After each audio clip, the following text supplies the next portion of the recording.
Más información en www.uahurtado.cl. Cambia el mundo. Universidad Alberto Hurtado.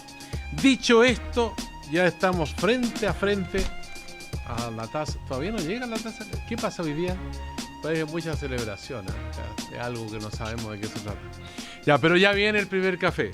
Pero los contertulios ya están sentados aquí. Gonzalo Duarte, secretario general de la Democracia Cristiana. Hasta el fin de semana, después será. No, ¿sigue? Vicisitudes que tiene, vicisitudes que tiene la vida. Buenos días, Sergio. ¿Qué tal? ¿Cómo estás? Manerita recibirme que tú.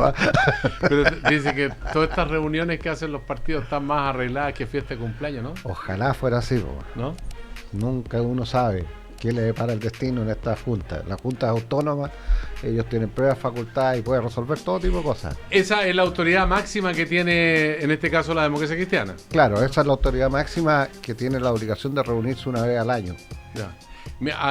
Al mismo tiempo, los comunistas tienen su congreso, que también es la autoridad máxima del Partido Así Comunista. es. Y el Partido Radical tiene su reunión del CEN. Y el PPD tiene su Consejo General, en fin, estamos todos tratando de hacer lo necesario para cumplir el sustantivo proceso de transformaciones que van a enfrentar los partidos durante este año. Ya, ¿y qué tiene Renovación Nacional? Le preguntamos a uno de sus vicepresidentes, Eduardo Riquelme, abogado, bienvenido además. Muchas gracias por la invitación, Sergio, ¿qué tal? ¿Cómo están? Buenos días. Nosotros tenemos Consejo General, que de hecho se reunió la semana antepasada, en La Serena. Y tomó importantes determinaciones para ajustar nuestro estatuto a la nueva ley de partidos políticos, en fin, decidió prorrogar las elecciones de la directiva para diciembre. Siempre un órgano muy vivo y que uno nunca sabe lo que va a resolver. Está con nosotros don Santiago González, rector de la Universidad Central también. Don Sergio, muy buenos días, estimados panelistas. Un gusto estar acá nuevamente compartiendo con los auditores de Radio Cooperativa. Oye, bueno, las preocupaciones son múltiples en materia informativa. Hemos contado esta mañana aquí en el diario de Cooperativa de la violencia en la Araucanía. También hemos hablado acerca de la reaparición con un discurso que había pronunciado hace 7 años Monseñor Alejandro Goich con respecto al salario mínimo en el país. Él habló de un salario mínimo ético y hablaba en esa época de 250.000 pesos y hoy día está hablando de subirlo a 400.000 pesos. ¿Qué les parece que como motivación para esta conversación escuchemos lo que dijo el obispo Goich y lo que dijo también esta mañana el obispo auxiliar de Santiago, Monseñor Fernando Ramos? Si uno aplica el IPC y todo a la salsa, etcétera, ya se quedó corto 250.000 pesos. Yo creo que será cerca de 400.000, me parece a mí. Sería bueno que se hiciera un diálogo social, un diálogo en las empresas, de cómo colaborar para que las personas que tienen menos ingresos puedan aumentar y acercarse a este monto. Ya, ahí está entonces la palabra de dos representantes de la Iglesia, que en alguna forma es un campanazo también de atención, porque se quedó corto, dice Monseñor Goich, y el diálogo social es muy importante que se discuta esto en las empresas, dice Monseñor Fernando Ramos. ¿Es el momento de discutir esta materia cuando se habla que la economía está lenta, que vamos a crecer entre 1,25 y 2,5 en el mejor de los casos, en fin? Y al mismo tiempo otro dato que les entrego con respecto al sueldo promedio en Chile. Por ejemplo, hay una información de la Fundación Sol que dice prácticamente el 70% de los trabajadores en Chile ganan menos de 450.000 pesos líquidos. O sea, el 70%, si pensamos que en Chile hay una población activa de 7 millones de personas, hay por lo menos 5 millones que ganan menos de 450.000 pesos. ¿Quién quiere abrir los fuegos? Don Sergio, Santiago desde la academia. Ya. La verdad es que Monseñor Alejandro Goich tiene mucha razón en un aspecto.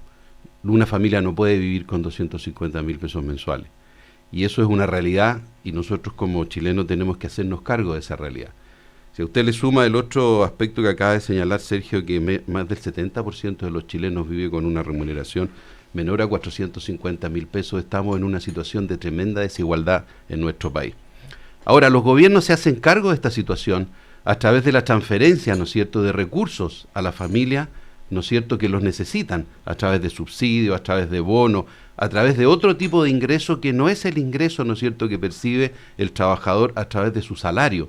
y que van a complementar este aspecto, ¿no es cierto?, que es muy importante. Y vemos como en nuestro país más del 70% del presupuesto de la nación se destina a programas sociales que van en ayuda, ¿no es cierto?, de las personas de escasos recursos. Por eso que nosotros creemos que este es un tema que hay que estar discutiendo de forma permanente. Y esto hay que hacerlo, por supuesto, desde el punto de vista de la situación económica de nuestro país. Pero es algo que no podemos olvidar nunca. En ningún momento nosotros podemos estar conformes con que el sueldo mínimo de nuestro país, ¿no es cierto?, sea de 250.000 pesos y con eso una familia chilena tenga que vivir. Por eso que el llamado del obispo Goich yo lo acojo, yo creo que es una instancia importante, estos temas tienen que discutirse y tienen que estar permanentemente en la agenda de cualquier gobierno que tenga nuestro país. Eduardo Riquelme, vicepresidente de Renovación Nacional. Sí, mire, respecto a esta cuestión quisiera decir dos cosas. En lo primero, quisiera recordar que en el gobierno del presidente Piñera se creó una política pública que se llamaba el ingreso ético familiar, que de algún modo lo que pretendía era cumplir el principio que usted señalaba en este planteamiento del obispo Goich, que ahora se ha renovado, pero que recordemos fue expresado hace varios años atrás. 7 años. Y lo que pretendía esa política pública, porque la verdad es que, para serle franco, no sé si este gobierno decidió o no continuarla, era de algún modo generar un bolsón de transferencia a las familias y ciertos incrementos por el cumplimiento de esas familias de ciertas obligaciones, de llevar a los niños a sus controles de salud, en fin, llevarlos a matricularlos en el colegio, etcétera. O sea, de algún modo se cumplía el principio de juntar una serie de transferencias para asegurar un ingreso familiar mínimo, y a la vez ese ingreso familiar mínimo estaba asociado al cumplimiento de ciertos deberes de parte de la familia. Por una parte, pero esto es respecto a las transferencias del sector público. En cuanto al sector propiamente privado, nos parece naturalmente que nadie puede vivir, digamos, con sueldos de 250.000 pesos, pero atención, estos estándares que usted señala, o estos más bien estudios de la Fundación Sol, son respecto a los, no podría ser de otra manera, respecto a las cifras oficiales. Pero todos sabemos que hay muchos trabajadores del sector privado que solicitan que se les imponga por el mínimo, de forma tal de tener, digamos, como quien dice, un sueldo real aparte que no sufra el descuento de la previsión. O sea, hay muchas personas que ganan más de 250.000 pesos, pero se imponen por los 250.000 para aumentar su capacidad adquisitiva, de forma tal de que las imposiciones, te dé cuenta, del 7% de salud y previsión, en el fondo sea más chico. O sea, entonces, se hacen un daño a futuro porque la jubilación va a ser mucho menos. Así es, pues, y eso es una cuestión real y que todo el mundo que está escuchando sabe que es así. Entonces, lo primero sería generar los incentivos necesarios para trasplantar esta situación y, en definitiva, que la gente adquiera conciencia que, como usted bien dice, las imposiciones de algún modo son una inversión a futuro para tener una vida futura más tranquila. En la tercera edad y la cuarta edad, Gonzalo Duarte. Entonces, Sergio, yo creo primero quisiera valorar el rol que asume Monseñor Goich y la Iglesia al hacer este tipo de planteamiento, porque nos impele, nos convoca a la sociedad a pensar y repensar cómo construir mejores condiciones de equidad en la distribución de los recursos en el país. Porque lo que está en el fondo es el salario mínimo, lo que está en el fondo del ingreso, también tiene que ver con el tema de la distribución de los recursos que el país tiene. El país ha crecido sustantivamente y obviamente el ritmo para alcanzar, superar los niveles de remuneración mínima no es el que quisiéramos. Y para eso estamos trabajando, yo creo que todos estamos trabajando de distintas maneras. Uno a través de la transferencia monetaria, como lo hizo el ingreso ético del gobierno de Piñera, que es transferencia monetaria. Otros, como estamos haciendo hoy día, a través de la reforma laboral, para mejorar la capacidad de negociación colectiva de los trabajadores en función a recuperar, captar para su remuneración mayores volúmenes de las utilidades empresariales.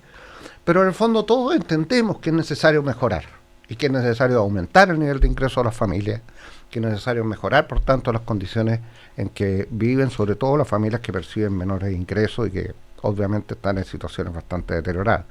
En ese sentido yo valoro la información. La encuesta que se citaba al inicio por parte de Sergio Campos de la Fundación SOS se hizo sobre la encuesta suplementaria de ingresos del INE. No está hecha sobre la base de las estimaciones previsionales, que siempre son las que mencionabas tú, menores a lo que normalmente es el ingreso real. Ahora, lo importante es que tenemos que avanzar hacia una estructura de remuneraciones más equitativa. Yo creo que el sector público lo ha hecho. Yo creo que el sector público ya tiene remuneraciones sobre los 400.000 pesos, en el nivel inferior de su escala de remuneraciones. Pero aquí el atraso está en el sector privado. Y la única manera de avanzar en esa dirección es claramente dos. Una, la discusión pública general a través de la fijación del salario mínimo.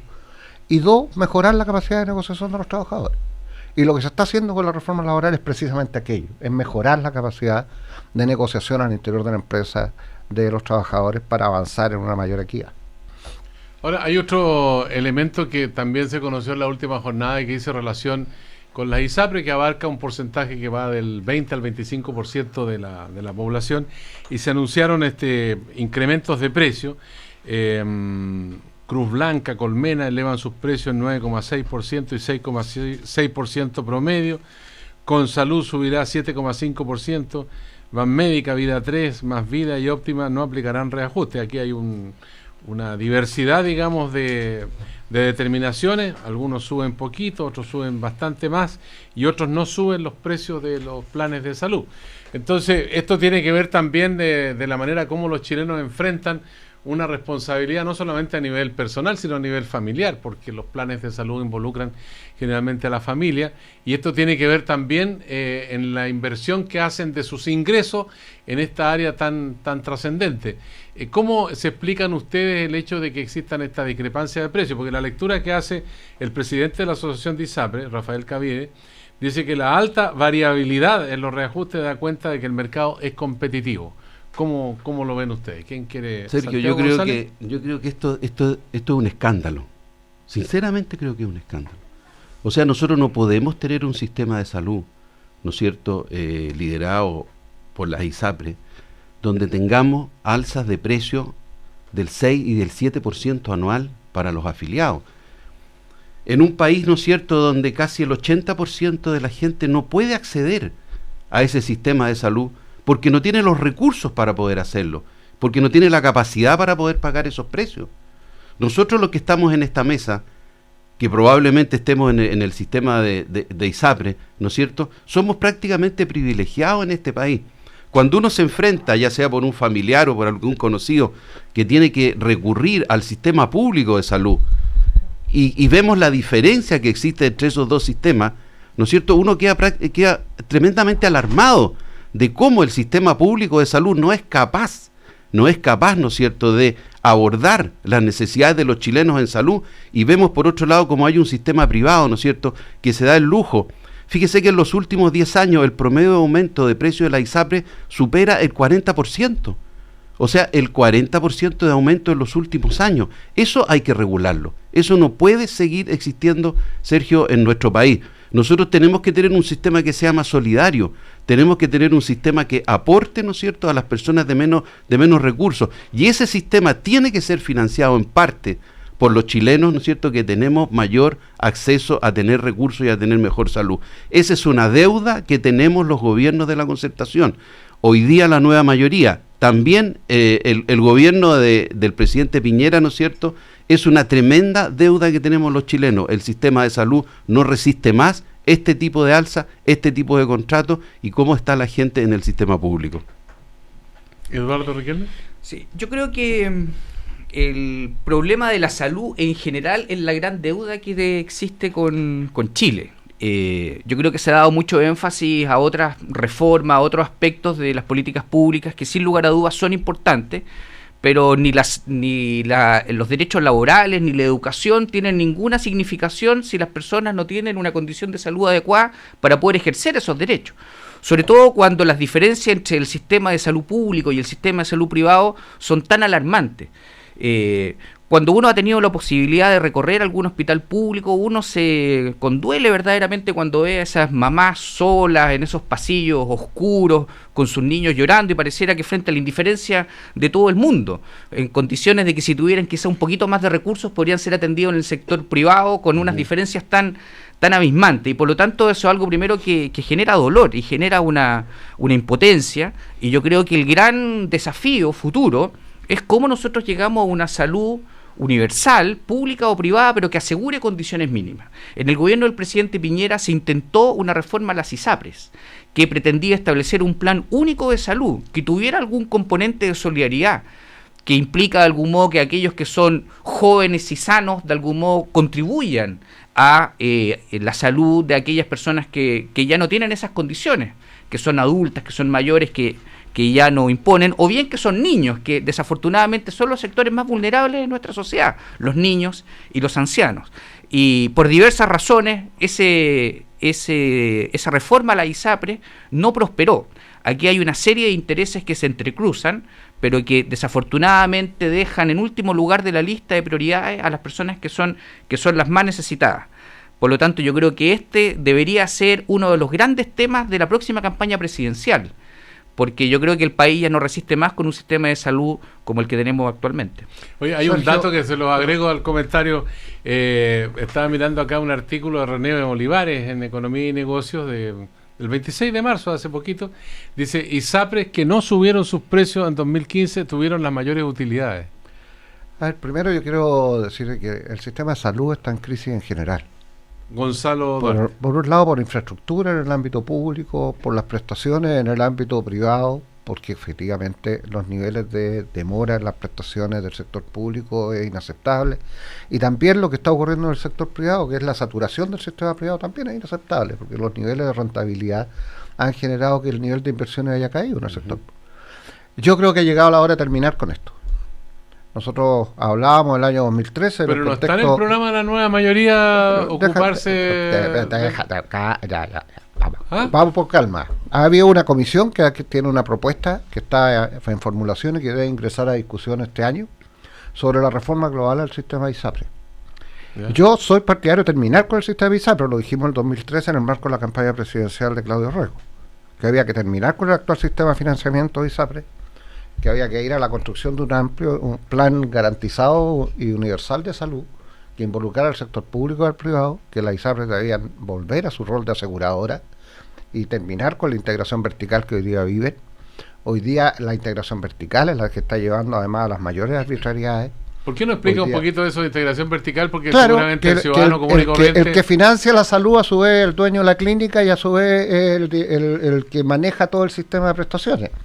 Por lo tanto, yo tengo un plan de salud en mi ISAPRE, pero mi ISAPRE me dice, mire, pero si usted se atiende en esta clínica, mi nivel de bonificación es mayor. Pero después al médico que atiende en esa clínica le dice, pero si usted determina tales y cuáles remedios, tales y cuáles sistemas, tales y cuáles exámenes, tales y cuáles prestaciones, entonces tiene determinada situación. Y el que no se amaga, el que no se allana a aquello, normalmente es expulsado del sistema. Eso es la práctica cotidiana que se vive. Y esto hay que terminar. Desde ese punto de vista yo creo que ha llegado la hora, primero, de castigar a los que elevan los precios. Yo diría, usemos la primera herramienta que es la más cercana. Yo llamo a los usuarios de esa ISAPRE a cambiarse ISAPRE. Y concurrir a aquellas que no elevan los precios. Depende de la edad que tengan, porque cuando ya eres de los 55 para Segundo, arriba... el que no pueda cambiarse porque las condiciones de edad o las condiciones de salud no le permiten por las prescripciones, que judicialicen su aumento. Que vayan a los tribunales a reclamar, porque el aumento arbitrario de precios está ya jurídicamente determinado que es ilegal. Y la Corte ha instalado jurisprudencia al respecto, y por lo tanto la gran mayoría de las demandas de esa naturaleza son falladas a favor de los usuarios, en contrario a las ISAPRE. En el último ejercicio hubo 120.000 requerimientos de tipo judicial. Y en tercer lugar, yo creo que ha llegado la hora de enfrentar la discusión de fondo, que es poner término a este sistema de financiamiento con integración vertical, que es poner término a esta diversidad de financiamientos de salud y ir al plan único garantizado universal de salud, tanto público como privado. Santiago González tenía intención de decir algo. No, Sergio, yo compartir lo que se ha manifestado acá. Nosotros tenemos que ir a un sistema de salud que sea más solidario, que permita resolver este tema de una vez por todas. Creo que esa es una deuda que tenemos y es el gran desafío, comparto lo que se decía acá, del próximo gobierno. Nosotros tenemos que abordar el tema de salud de fondo, en profundidad, y darle garantía a los chilenos, especialmente a la gente mayor, de que va a poder tener una vida, ¿no es cierto?, resguardada, en la cual va a poder resguardar su salud. Entonces, Eduardo Riquelme. Yo simplemente agregar dos cuestiones. Aquí se han hecho, no afortunadamente esta mañana, pero en general en la actividad política se hacen muchas caricaturas y se dice que los partidos de centro derecha de Chile Vamos somos los defensores de la ISAPRE, y eso es totalmente falso. Y le doy 2 fundamentos de ello. En primer lugar, ya lo señalé, en el gobierno del presidente Piñera se intentó establecer un plan único universal de salud para evitar esta arbitrariedad de que aquellos que son más movidos y tienen más patas van a reclamar por sus alzas a la Corte de Apelaciones y obtienen en el fondo que los planes se congelen, pero aquellas personas que son mayores, que no entienden mucho o que simplemente no son tan movidos, en el fondo simplemente tienen que asumir esas alzas, y eso es una arbitrariedad que no se puede tolerar. Pero además le quiero agregar lo siguiente: en el día de ayer salió publicado, en la segunda, digamos, un extracto de lo que es el documento fundacional doctrinario de Chile Vamos. Y ahí queda muy claro que nosotros, como organización política que pretende gobernar nuevamente Chile, no somos defensores de los empresarios, nosotros somos defensores de los consumidores y del mercado. Y por lo tanto se señala expresamente que la concentración económica es una cuestión que naturalmente perjudica al mercado porque elimina la competencia. Y la integración vertical, que es que el dueño de la ISAPRE sea a la vez el dueño de la clínica donde se atiende y a la vez el dueño del laboratorio, y que también tenga alguna vinculación con las farmacias, es una cuestión que naturalmente perjudica la competencia, es un signo de concentración económica y que yo creo que es una cuestión que hay que revisar. Oye, hacemos una pausa, ¿no? ¿Sí? Como usted ordene, si usted es el jefe aquí. No, pues les pregunto, yo acá soy Tantos democrático. años, Sergio, Hagamos una votación. Esta es una hora. La Todos decisión sabemos es que cuando la se gente escucha no la voz de Sergio Campo, todo el resto calla. La gente no solamente quiere participar, quiere decidir. Bueno, ¿les ha pasado que sacan a bailar y no los pescan? ¿Ah? Bueno, para todos los que no han tenido respuesta, llega una marca que sí responde. Opel tiene bonos de descuento en sus automóviles y ahora con 26 puntos de venta adicionales. Opel. Volvemos en un instante. Don Marcos Concha tiene la palabra en el primer café de una nueva mañana en Cooperativa, y vamos a ver si conseguimos un segundo café para la segunda etapa.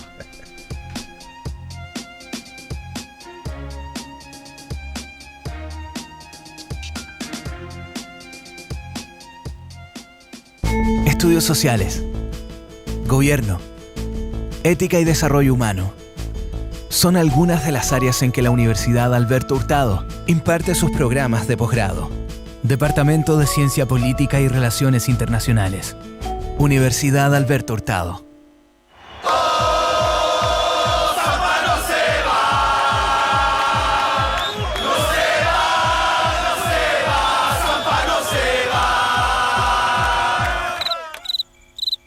Por todos esos fans que nunca tuvieron respuesta, llega una marca que sí responde. Porque durante este mes, Opel tiene la promo que todos querían. Bonos de descuento en sus autos y 26 nuevos puntos de venta. Para que todo fan de Opel se convierta en dueño de un Opel. Opel, we are living autos. Ya comenzó el Festival de Sabores en el Bohío, el restaurante al aire libre de Sheraton Santiago. Disfrute de su nueva temporada de verano con exquisitas carnes grilladas, su variado buffet, alternativas de platos de pescados y pastas y la reconocida olla del chef. Conozca las deliciosas tentaciones que cada día se preparan en el Bohío de Sheraton Santiago, de lunes a domingo en horario de almuerzo y cena. Reservas al 222-33-5000, anexo 7026. Miguel perdió la vista hace 11 años. Hoy ya puede moverse solo, puede vestirse e incluso cocinar por su propia cuenta. Y desde ahora también podrá hacer sus trámites bancarios en Internet solo. Porque BCI desarrolló la primera web accesible de la banca para que esa independencia que ha logrado en su vida también la tenga en su banco. Conoce más sobre BCI Accesible en bci.cl/accesible. BCI, somos más diferentes que nunca. Infórmese sobre la garantía estatal de los depósitos en su banco o en sbif.cl. Soledad Pastorutti, La Sole en concierto. Vuelve La Sole, la más grande expresión femenina del folclore argentino. Viernes 29 de abril, Teatro Nescafé de las Artes, 21 horas. Entradas, sistema Ticketek. Y sábado 30 de abril, Casino Enjoy Viña del Mar, 21 horas. Entradas, sistema .ticket. La Sole en Chile. Colaboran Radio Cooperativa y Happening. Patrocina Embajada de Argentina. Produce Swing.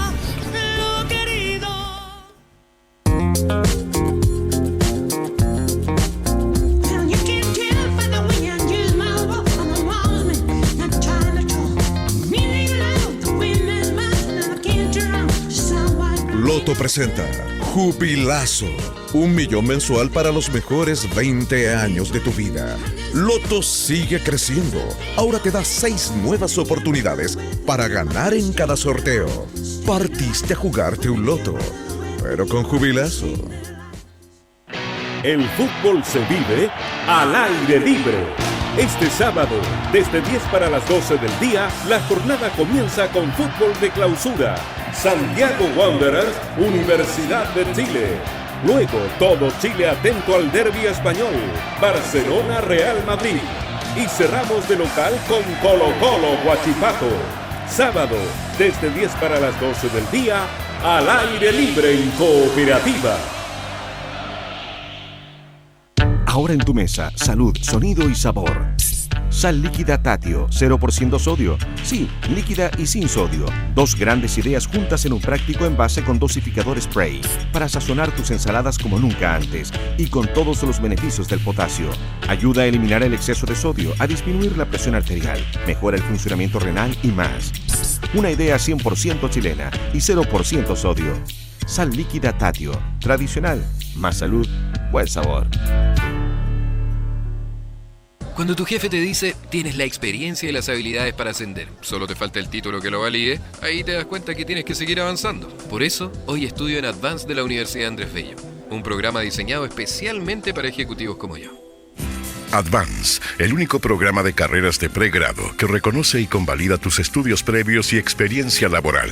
Advance, de la Universidad Andrés Bello, Santiago, Viña del Mar y Concepción. Infórmate en advance.unab.cl.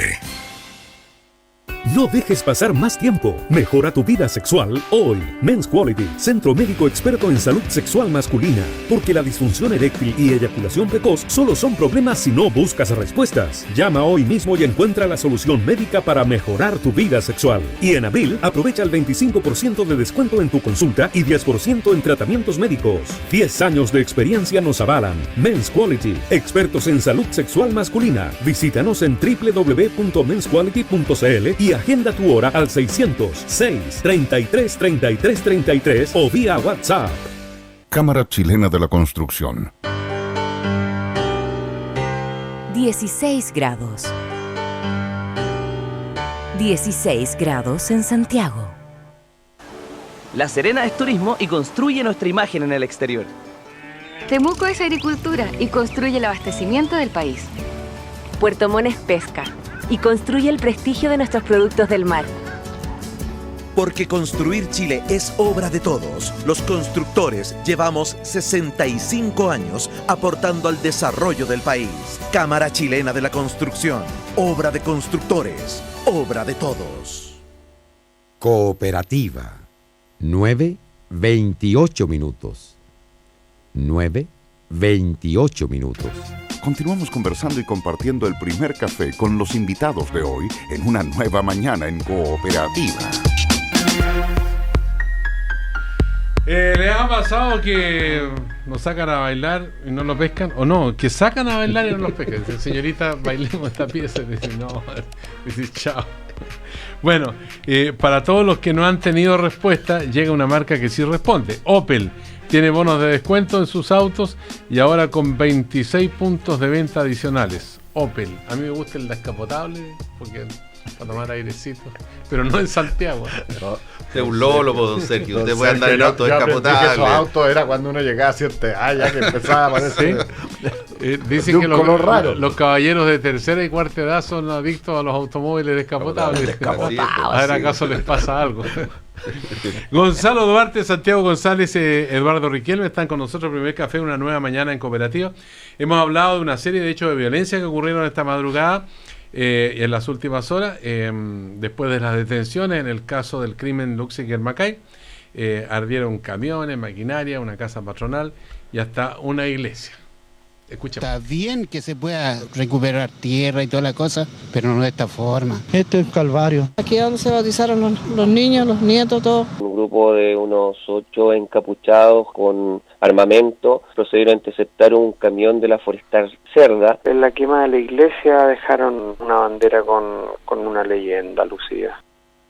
Ya, y a continuación nosotros llamamos al intendente Joanet, que estaba reunido con las policías en Temuco, y el jefe del gobierno regional en la frontera, frente a nuestro requerimiento, entregó esta respuesta. Bueno, aquí estamos, naturalmente no bien. Esto es muy grave, además, cuando uno ataca algún símbolo cristiano en la Araucanía, le está pegando al corazón del pueblo mapuche, porque si hay un pueblo cristiano en Chile, es el pueblo mapuche. El fiscal Luis Arroyo hablaba anoche de una represalia. ¿Usted lo ve así también? Aquí hay un proceso que está hoy día abierto, no tiene que dejar que los tribunales actúen y por tanto yo respecto a eso no me voy a pronunciar. ¿Habrá requerimiento por ley antiterrorista? En este minuto estoy con las policías, con los abogados y estamos justamente estudiando las medidas para presentar las querellas hoy día a la mañana sin lugar a dudas. Bien, ese es el estado del arte en la frontera. A ver, Gonzalo Duarte, ¿qué impresión te deja toda esta situación de la sucesión de hechos violentos? Primero yo quiero valorar el trabajo que está haciendo la Fiscalía en materia de resolver el crimen del matrimonio de Luxinger, que constituye, no cabe ninguna duda, un elemento fundante de la situación de la Araucanía. Yo creo que ese es el hecho máximo que ha ocurrido ahí, que tiene que ser esclarecido. Y en ese sentido yo valoro el que se esté avanzando en esa dirección. Segundo, creo que eso demuestra además la existencia de ciertos grupos que están dispuestos a asumir la violencia como camino para lograr sus objetivos políticos. Y esos grupos tienen que ser perseguidos también con toda la fuerza de la ley. Yo no tengo ninguna duda que aquí ha habido una cierta reacción que tiene elementos de espontaneidad, pero también elementos de organización detrás. Y claramente son una respuesta al encauzamiento y a los avances que la Fiscalía y las policías están haciendo en persecución de estos grupos. Eduardo Riquelme. Bueno, nos parece grave. Nosotros desde hace mucho tiempo hemos señalado que la situación en la Araucanía en verdad no se considera en el resto del país de la misma manera en como lo ve la gente que está en la Araucanía, donde cae la noche y comienza el miedo y en definitiva una situación muy, muy extrema. El senador Alberto Espina ha presentado un plan que se llama Plan para la Paz en la Araucanía, muy completo y que nosotros creemos que es un buen camino, porque aquí hay que conjugar medidas económicas, naturalmente, porque detrás de muchos de los actos de violencia hay de algún modo la argumentación y la excusa, y que es verdadera, hay una situación de pobreza importante, a pesar de que han habido avances significativos, pero también es muy importante, nosotros creemos, las señales políticas que da la autoridad. Yo quisiera recordar acá que la presidenta Bachelet, cuando era candidata, señaló tajantemente que en su gobierno no se iba a aplicar la ley antiterrorista. Y lo mismo ocurrió el primer año de gobierno. Recuerdo perfectamente que en la interpelación del diputado José Manuel Edwards a el entonces ministro del Interior Peñailillo, él señaló enfáticamente que en el gobierno de la presidenta Bachelet no se iba a aplicar la ley antiterrorista a propósito del caso Luxinger-Macay, que ya había acontecido. Y por lo tanto, el hecho que ahora se señale que sí se va a aplicar, bueno, por una parte naturalmente implica un cambio de planteamiento público, lo que nosotros valoramos, pero también atención con la señal política que se dio antes, porque cuando un gobierno a priori señala que las circunstancias que sean no ameritarán la aplicación de la ley antiterrorista, nosotros creemos que efectivamente hay una señal ante aquellas personas que optan por la violencia y por el terror para su fin político. Eduardo Riquelme, tú eres abogado. ¿Qué hace la diferencia entre aplicar la legislación del Código Penal, ¿no?, y la ley antiterrorista, que es una disposición, digamos, que tiene otras características? Sí, bueno, son básicamente diferencias de naturaleza procesal. La ley antiterrorista entrega más herramientas para la persecución penal, establece, por decirlo así, plazos más amplios de detención, mayores técnicas investigativas, y las penas para los delitos son más altas. Yo quisiera agregarle un elemento adicional. Fíjese que ayer o anteayer se condenó en España a los 2 chilenos que pusieron estas bombas en la iglesia de Zaragoza. Y fíjese usted que lo condenaron a 12 años por delito terrorista, a pesar de que no se logró probar por la Fiscalía que esas personas pertenecieran a una organización terrorista. Pero sin embargo, como la conducta que ellos ejecutaron de algún modo tenía una consecuencia de provocar terror en la población, como lo sería una bomba en una iglesia, se condenó por conducta antiterrorista. Acá en Chile, de algún modo, nuestra legislación exige para que una persona sea condenada por conducta terrorista la pertenencia a una organización y que el acto sin lugar a dudas se haya ejecutado con el propósito de causar terror. Por lo tanto, yo creo que habría que, para terminar la idea, habría que ver la manera de ajustar nuestra ley antiterrorista a las exigencias del Estado moderno, donde las organizaciones ya van decayendo y las personas actúan a título personal, como hemos visto en Europa la semana pasada. Gonzalo Perdona, Duarte. Sergio, pero es que, ¿sabes qué? Yo de repente siento que estos debates de los abogados, la palabra terrorismo parece que fuera el objetivo político de esta discusión. El objetivo que tenemos que tener todos como sociedad es la sanción al delito. Quien tipifica un delito es el juez.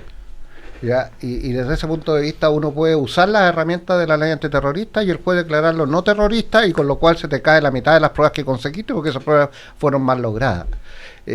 Segundo, hay delitos de incendio en el Código Penal que tienen condenas superiores a las de la ley antiterrorista. Y yo entiendo que desde el punto de vista de la sanción del delito, lo que uno busca es establecer sanciones que sean ejemplificadoras y que eviten la reiteración de ese mismo tipo de conducta.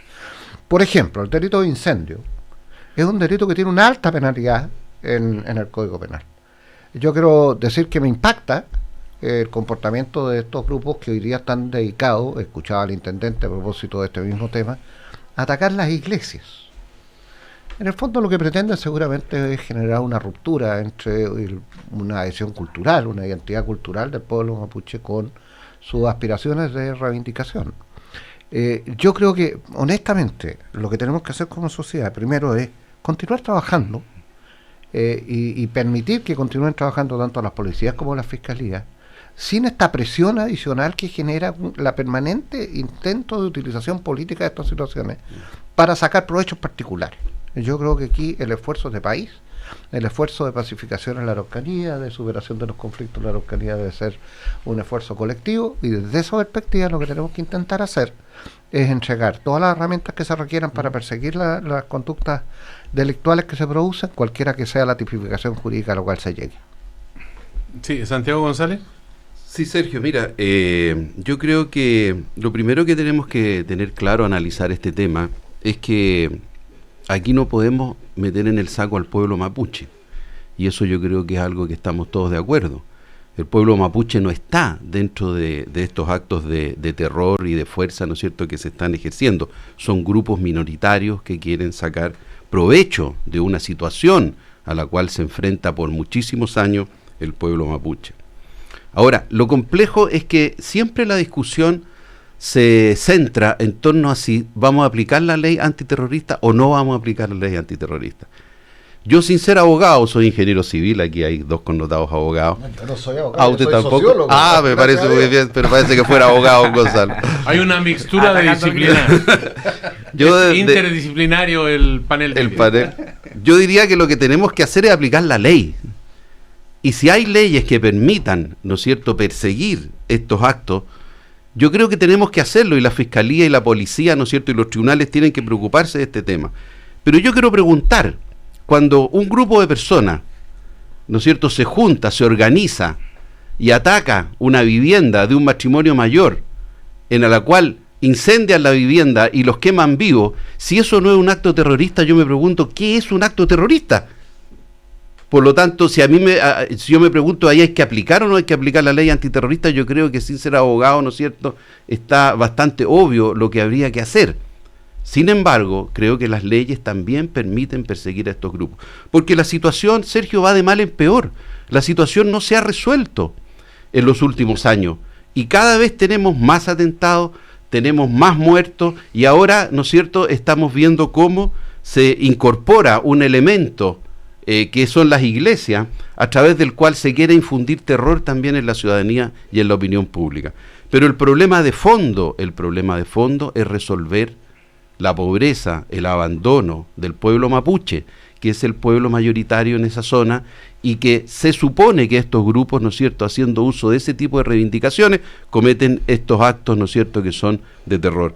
Por lo tanto, así como la salud debería ser un tema prioritario para el próximo gobierno, el tema de la Araucanía también tiene que serlo.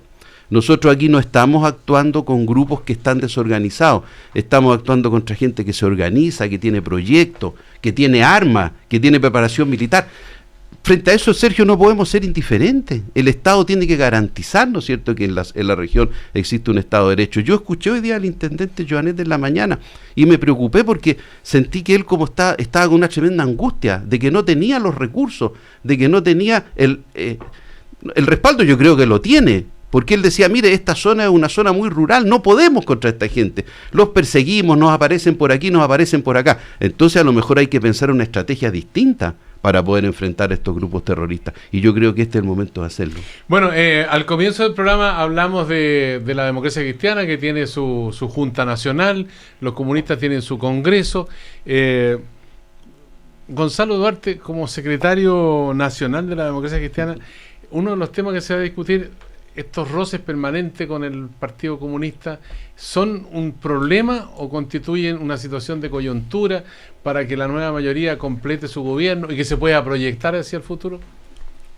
A ver, yo primero quiero decir que la cultura de coalición no implica desconocer la heterogeneidad de quienes constituyen esa coalición. Nosotros tenemos una práctica ya de más de 25 años, bastante más, yo diría casi 30 años, de construcción de una práctica de coalición. Y esto nace de la necesidad de dar gobiernos de mayoría a un país, que aprendió duramente lo que implicaban los gobiernos de minoría, y que pagó dramáticamente ese error.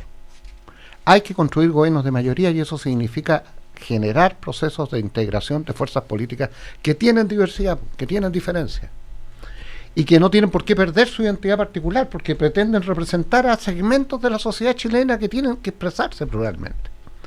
En esa lógica tenemos diferencias los demócratas cristianos con los comunistas, no cabe ninguna duda, desde nuestras vertientes ideológicas y doctrinarias. Y esas diferencias se reducen, se postergan en función a lo que no es común. Y no hemos puesto de acuerdo sobre cosas comunes. Ese acuerdo se ha reflejado en un programa de gobierno que en su implementación es parte de un rico debate y una rica discusión, que el país recoge con la pluralidad y con la transparencia que hoy día se recoge todo en la sociedad chilena. O sea, cuando hay diferencias sobre el criterio de implementar una determinada reforma, eso se debate públicamente.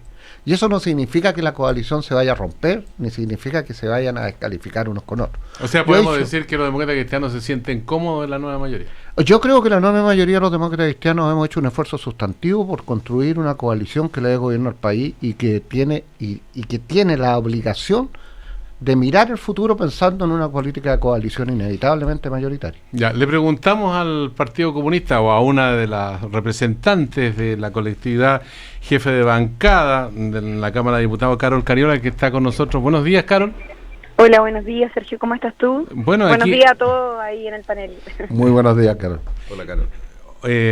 ¿Qué tan cómodo se siente el Partido Comunista en la nueva mayoría? ¿Van a revisar si lo hicieron bien de integrarse a la nueva mayoría? ¿Si van a seguir adelante con este gobierno? ¿Si se van a proyectar más allá del término del gobierno de Bachelet?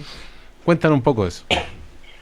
Bueno, decir que nosotros hemos estado en este congreso discutiendo ya, llevamos varios meses de discusión, varios meses de debate, y lo que uno puede dar cuenta es que, bueno, un poco es cierto, yo creo que nadie podría negar que la nueva mayoría es una coalición o un acuerdo político programático donde hay 7 partidos que tenemos nuestras diferencias entre sí, y nadie podría esperar que esto fuera distinto.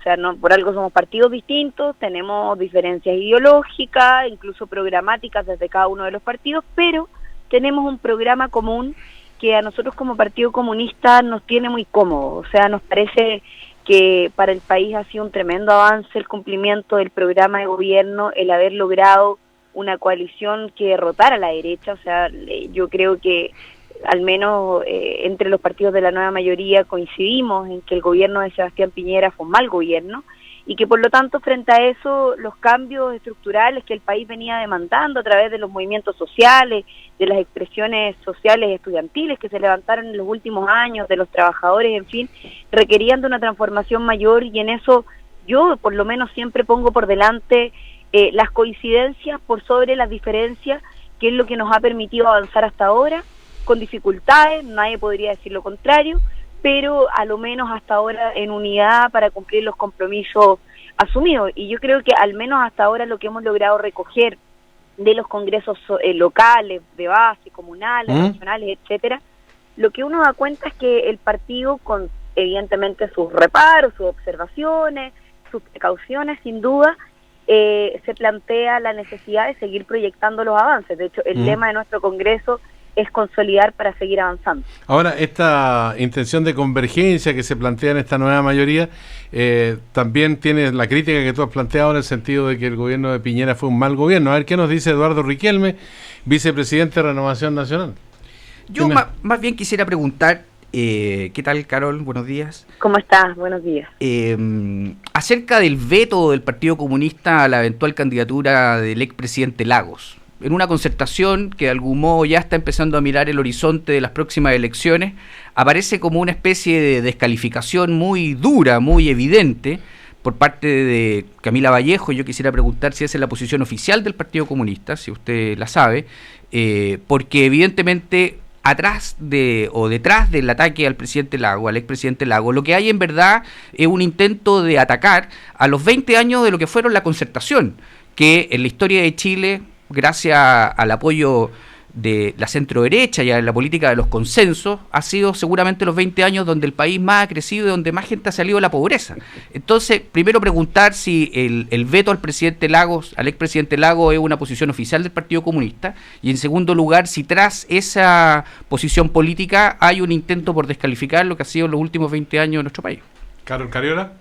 A ver, primero, nosotros no descalificamos en ningún caso lo que han sido los 20 años en los últimos 25 años que han transcurrido en nuestro país. Sin duda tenemos algunas diferencias y por supuesto lo hemos dicho, por algo no fuimos parte de la concertación, no compartíamos el proyecto político que hubo durante muchos años a propósito de precisamente lo que tú has dicho. O sea, nosotros no compartimos, creemos que le hizo mal a la democracia y causó una sensación de acumulación de descontento el que la política se hiciera en base a estos consensos entre cuatro paredes que hicieron durante mucho tiempo que se impusieran minorías por sobre mayoría, para despejar ese punto.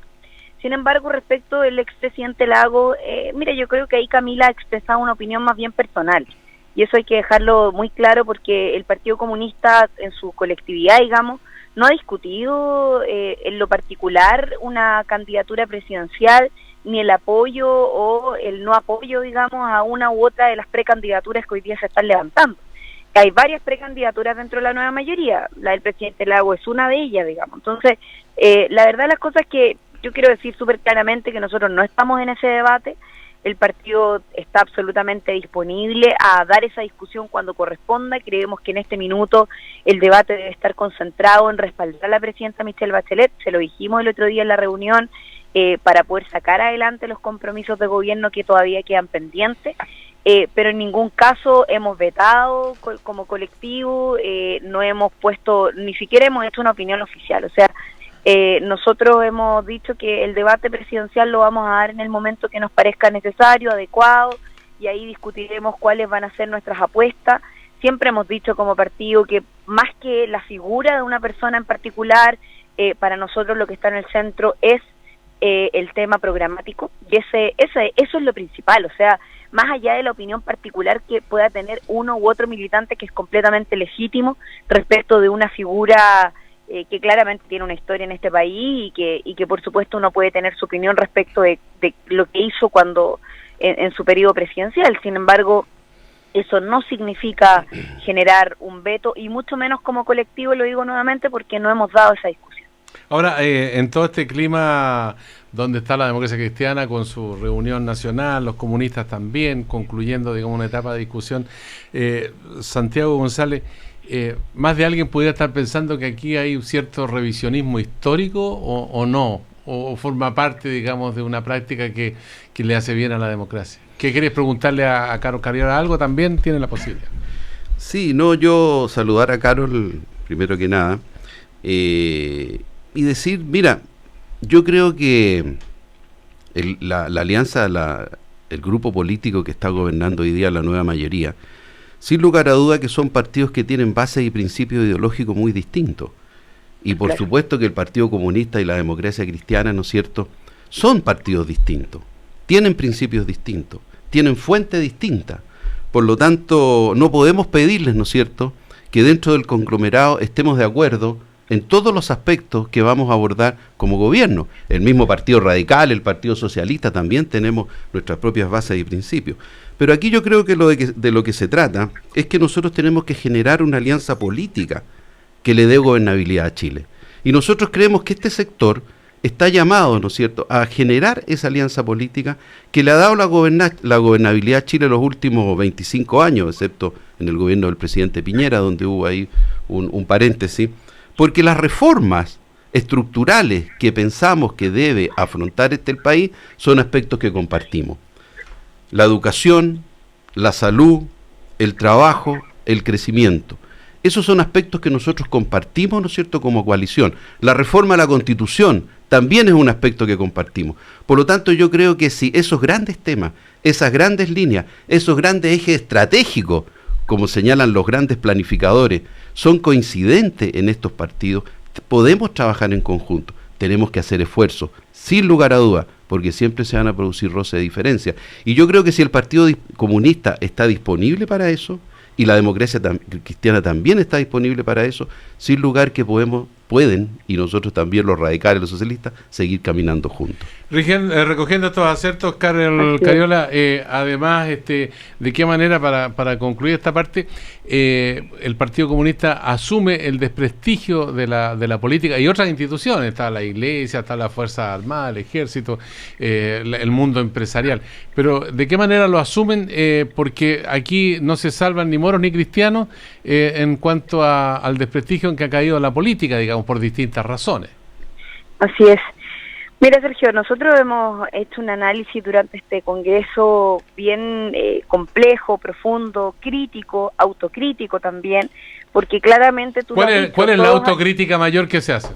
Todos hemos contribuido, mira, básicamente todos hemos contribuido. Yo creo que nadie podría desligarse, digamos, de lo que ha sido un proceso largo a lo largo de nuestra historia durante los últimos años, de lo que decía un poco antes, digamos. Aquí ha habido una acumulación de descontento de la ciudadanía que hoy día da cuenta de una situación de crisis, de una situación compleja, de descrédito, que claramente algunos han alimentado más que otros, y eso yo creo que también tampoco hay que eludirlo. O sea, yo creo que una de las principales razones, y ha sido un poco también el centro del debate que nosotros hemos puesto, de descrédito de la política, está basado también en los casos de corrupción, en las situaciones de la irregularidad del financiamiento de la política, y en eso, por supuesto, que el quizás no haber enfrentado antes este debate con mayor transparencia, con mayor decisión, por decirlo de alguna manera, haber salido a levantar esta alfombra llena de tierra que tenemos, donde hoy día nos estamos tropezando,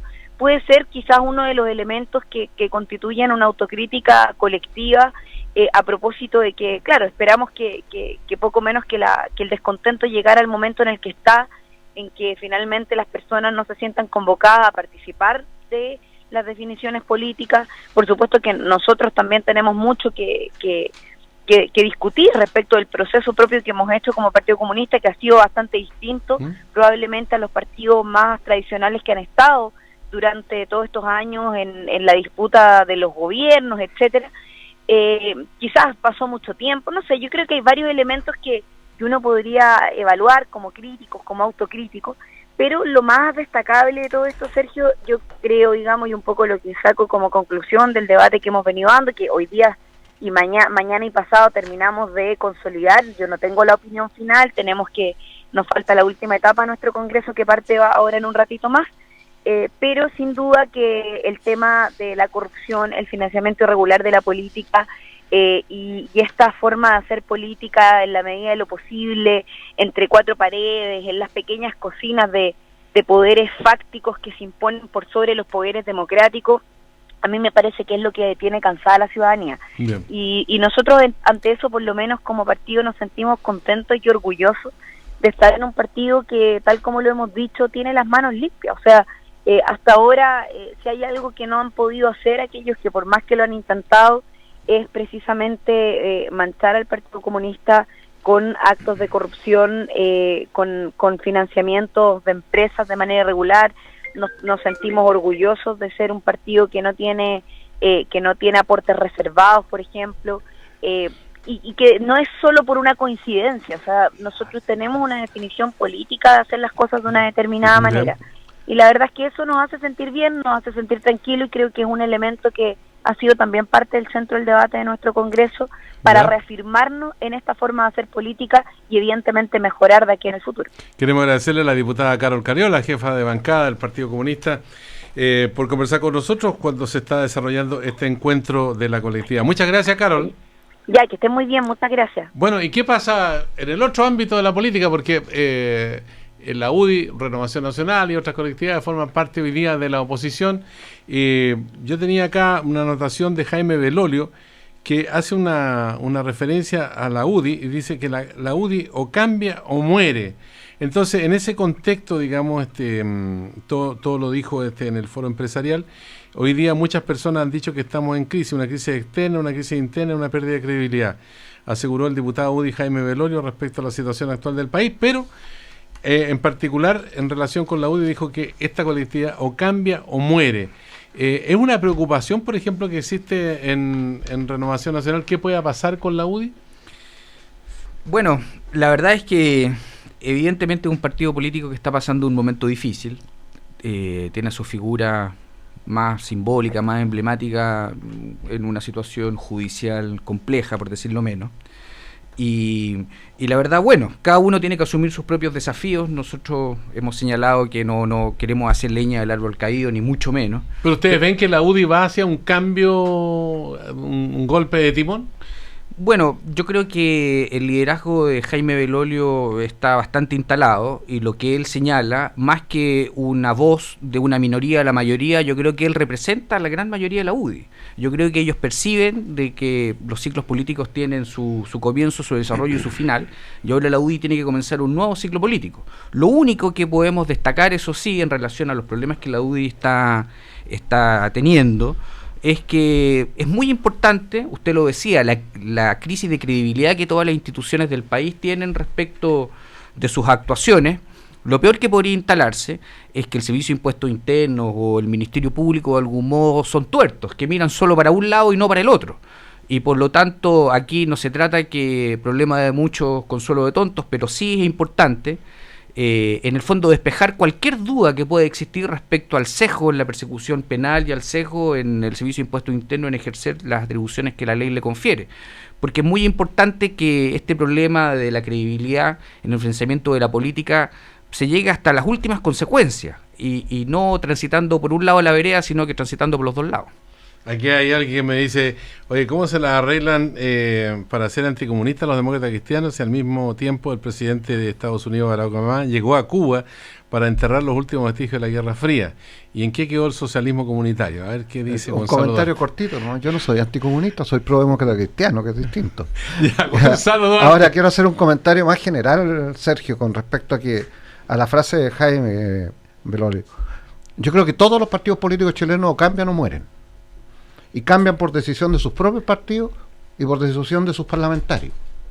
El conjunto de normas legales, a propósito de la crisis de legitimidad de los partidos y de la crisis de legitimidad de la política que han aprobado los parlamentarios, todos o la enorme mayoría miembros de los partidos políticos, le implica a los partidos un cambio cualitativo sustantivo en los próximos 365 días. Y eso hay que recalcarlo porque pareciera que no ocurre nada. Y la verdad es que el sistema político ha respondido a la crisis. Y ha respondido a la crisis modificando, en primer lugar, el carácter de la persona jurídica de los partidos. Y esto los ciudadanos tienen que tratar de entenderlo. Los partidos políticos eran personas jurídicas de derecho privado. ¿Qué significa aquello? Que podían hacer todo aquello que quisieran en la práctica, salvo lo que la ley expresamente le prohíbe. Hoy día, al pasar a ser personas jurídicas de derecho público, los partidos políticos solo podrán hacer aquello que la ley le autoriza. Segundo, los niveles de regulación con respecto al funcionamiento de los partidos cambian radicalmente. Entonces, por ejemplo, partidos como el mío van a tener que entrar a modificar su estatuto en 90 días, en 180 días. En 6 meses, la Democracia Cristiana va a tener un nuevo estatuto del partido político. En 90 días va a tener que modificar su reglamento electoral para garantizar que todos sus órganos colegiados de conducción tengan una integración a lo menos del 60% de un sexo máximo. Eso significa prácticamente paridad de género en todas las estructuras electas. significa que todo el sistema de financiamiento va a ser auditado por el CERVEL y que toda donación va a tener que ser auditada y pública. O sea, el nivel de cambio que ha aprobado el sistema político para evitar la penetración de sistemas de corrupción como los que había en el país, se prohíbe la donación de empresas. O sea, es algo que va a provocar una revolución en los partidos, que muchos militantes incluso no están conscientes. Cuando yo me paro en las juntas regionales de mi partido y le empiezo a explicar del conjunto de transformaciones que vamos a enfrentar en los próximos 365 días, que implica de volver a fichar y refichar a todos nuestros militantes ante los notarios. ¿Ya? La gente me dice, pero si nosotros ya hicimos eso en el 88, sí, pero hay que volver a hacerlo. Y para eso tenemos 365 días. Y si no lo hacemos, no van a poder presentar candidatos. Porque además prohibimos que los partidos, aprobamos prohibir que los partidos puedan presentar candidatos donde no existen legalmente. Y nosotros no vamos a poder seguir porque nos pilló la hora. Muchas gracias a Gonzalo Duarte, secretario nacional de la Democracia Cristiana, Santiago González, rector de la Universidad Central, Eduardo Riquelme, abogado, vicepresidente de Renovación Nacional, por participar en este primer café. Los mejores deseos para un buen fin de semana y comenzando abril, y prepare la declaración de impuestos porque abril impajaritable, hay que pagar lo que se debe y cobrar algunos también. Hasta la vista, gracias. Gracias, Sergio. Muchas gracias, Sergio.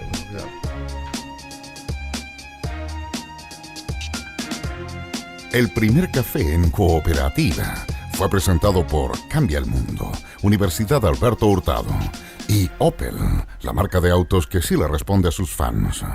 Opel. Conocemos a Chile.